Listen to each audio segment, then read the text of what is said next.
Tibetans in Exile celebrates the 2nd of September as the Democracy Day, and this year marks the 62 years of the celebration. The Tibetan term for democracy is Mangzo. Mang meaning majority and Tso is chief or main. When His Holiness the 14th Dalai Lama assumed political authority at the age of 16, he set in motion the democratization process in Tibet. In 1952, His Holiness set up a reform bureau to reduce tax for poor farmers and initiate more equitable land redistribution.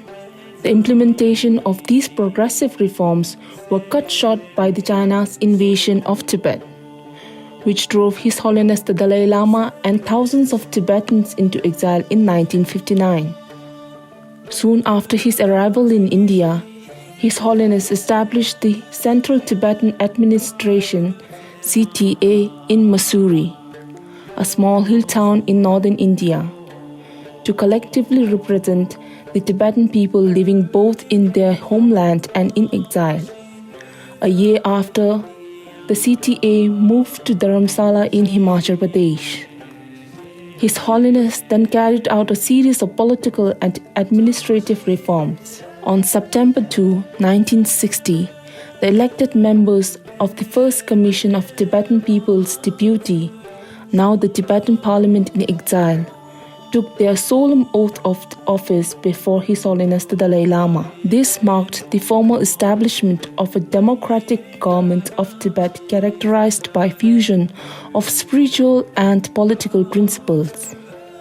In order to ensure that the exiled Tibetan system will be fully democratic in all its fundamental and diverse aspects, His Holiness the Dalai Lama presented the draft constitution for a future Tibet on March 10, 1963. This was followed by the adoption of the Charter for Tibetans in Exile in 1991, which paved the way for a more direct representation in the exiled Tibetan administration. A year later, His Holiness established for the first time in exile a Tibetan Supreme Justice Commission, as well as the 3 autonomous bodies of the CTA: Election Commission, Public Service Commission, and Office of the Auditor General. In 2001, the Charter of Tibetans in Exile was amended in compliance with His Holiness the Dalai Lama's recommendations, making the Khalin Tripa Prime Minister an office directly elected by the exiled Tibetans. More recently, in 2011, His Holiness devolved all his administrative and political authority to the directly elected leadership.